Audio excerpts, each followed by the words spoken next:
Hello, welcome to Medical Dialogues. I'm Anshika Mishra, and today we will be talking about HPV, cervical cancer, and vaccines myths Indian women still believe.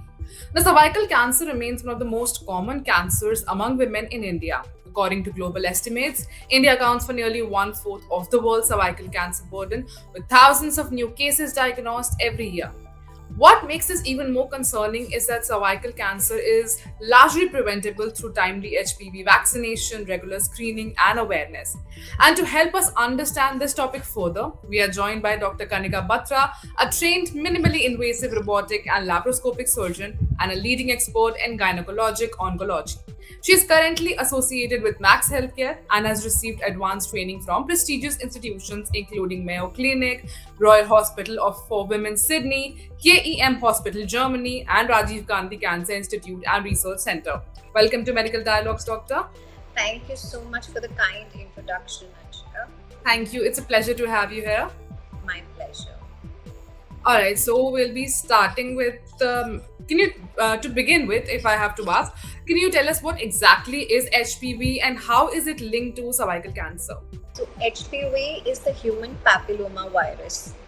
HPV virus, the human papilloma virus, is like any other virus that just comes and goes in a woman's body. Like, you have influenza virus. Similarly, you have HPV virus. So, this particular virus, it goes and attaches itself at the cervical cells, the normal cervical cells. And then when it stays there for a long time, it can convert in the normal cells into the oncogenic cancer cells. The oncogenic strains of HPV virus, they can convert the normal cells into dysplastic cells, which later on can convert into cervical cancer. So normally in about 90% of the women, even if they are affected with HPV virus, this virus clears out by the age of 30 years in a woman, and it's basically like you get rid of the flu virus, you get rid of the HPV virus. But in some percentage of women, which is the minority, say 10-15%, this viral infection, it persists. When it persists, it's not necessary that it will cause cervical cancer. Again, in a small proportion of those women, it can cause initially a pre-invasive cervical disease, which is basically characterized by some abnormal cells which are lesser than cancer. That also has 3 stages. The mild, moderate, and severe dysplasia, which is characterized by cervical intraepithelial neoplasia 1, 2, and 3. That's how we characterize it.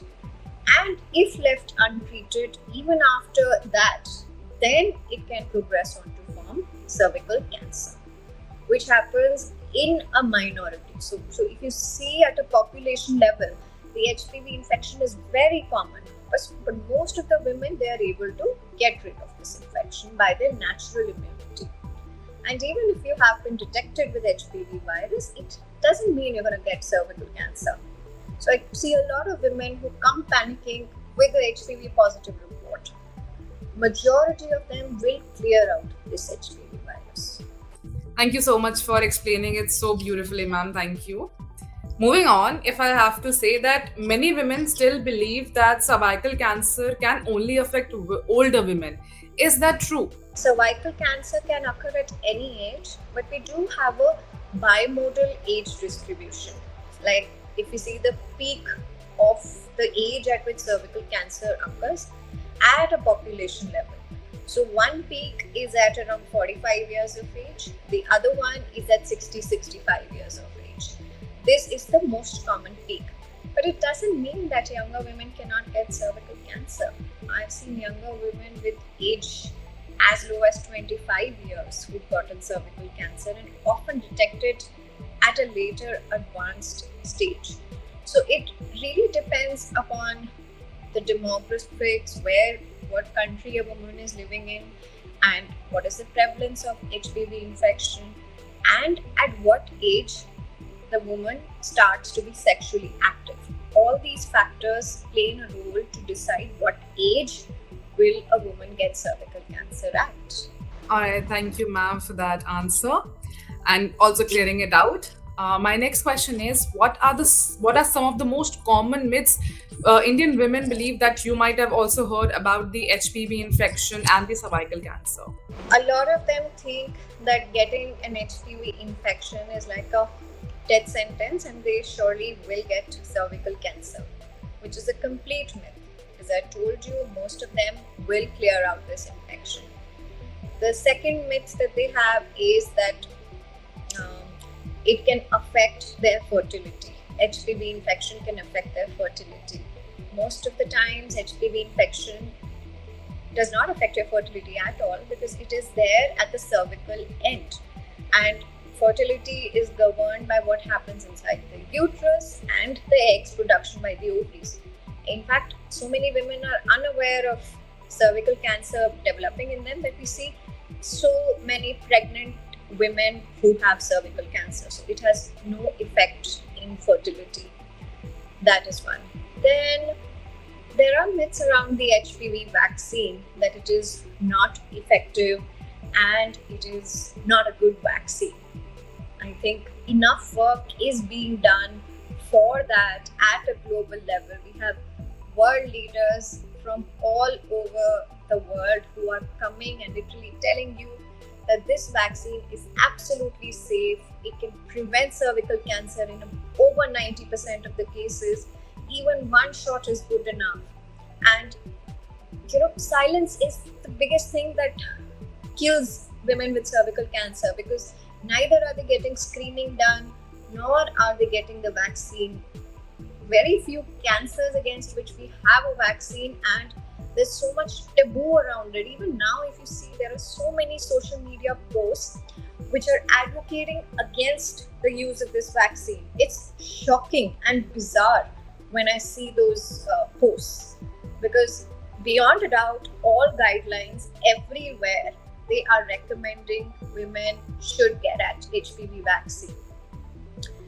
Then the other myth is once you've had a vaccine, you do not have to get your pap smear or HPV testing done. That's another myth because even after you have been vaccinated, it is absolutely essential for a woman to get screening done as per the routines of your age. So yeah, these are a few myths which revolve around HPV and cervical cancer. Another one that I can think of is that cervical cancer should not be biopsied. Well, unless and until you biopsy, you wouldn't know it is cancer and you cannot start treatment. Whether it is surgery or it is radiation therapy, whatever is needed, it will not start until and unless your oncologist knows the report of cancer. Definitely, ma'am. And awareness is definitely needed about this disease since it's affecting so many women in India. Moving on, a lot of people think that the vaccine that is there, it is only for people who are sexually active. Can you tell us who should be taking the vaccine and at what age should we start it? Oh, that's a very important another myth that only sexually active women need to take this. In fact, this needs to be taken by young girls who are not sexually active. The moment you become sexually active, you acquire HPV infection, and the chances of effectiveness of this vaccine, it reduces by itself. So it is to be done at an age when the girl is young and not sexually active in order to develop immunity against all the viruses to prevent this HPV colonization. So yes, if you intend to be sexually inactive throughout your life, I guess you can skip the vaccine. But like most women, it needs to be taken. And even if you have been sexually active, it is recommended by the Indian guidelines till the age of 45 years. And the effectiveness, it reduces after a woman has been sexually active. But still we recommend it because even if you have been affected by one or two strains, there are vaccines which are protective against multiple strains and you can benefit out of that. Thank you for that, ma'am. Now that we're talking about the vaccine and all, can you tell me what are the screening methods that are there, the screening that can be done, and how often should a woman get screened? So, there are very effective methods of screening available for cervical cancer. The most important being the HPV testing in itself. Just like a pap smear is taken, the same cytobrush can be used for HPV testing, and it is a much more effective test than liquid-based cytology or the pap smear. And doing an HPV test and testing negative, it gives us a relief for the next 3 years that you're going to be fine. Pap smear HPV testing is not to be done every year. Every 3 years is good enough, because we know that somebody who's been affected with HPV is not going to develop cervical cancer so soon that we need to check it so frequently. So once in 3 years is good enough for us. That's the routine way of screening, and the screening needs to start once a woman is sexually active. Thank you, ma'am. Okay, to end this, I would like to ask, what is that one message you would like to give to every Indian woman to remember about the HPV, about the cervical cancer, and the vaccination? One key take home message. You know, Indian women are dying because of a preventable cancer. The onus lies on all of us who understand what cervical cancer is all about and to impart that knowledge to others. Because the single biggest reason in today's age and time is silence as to why women are dying of cervical cancer. Silence around women's bodies, around their sexual health, around screening, around vaccines.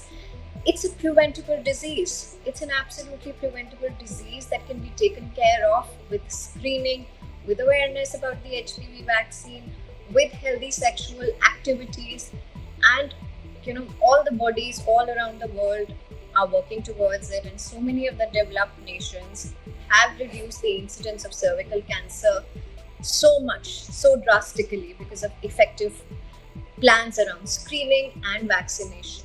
And we need to talk more, much more, think about it much more in order to regularize it and destigmatize all the taboos around HPV and cervical cancer. So we need to take this ownership of our own bodies. It is our own health, and it is absolutely preventable. It is one of the cancers which is preventable, and we must work towards it. Definitely, ma'am, since there is a lot of awareness going on. I think women are now coming forward, talking about it, getting them screened, getting the vaccination. They are being educated about it. So that's a very important move that is there. So thank you so much for your time, ma'am. Thank you so much for talking about such an important topic, which is the need of an hour right now. So I'd like to thank you for giving your time and your insights on this. Thank you so much for having me and choosing this topic. Thank you. Thank you so much, ma'am.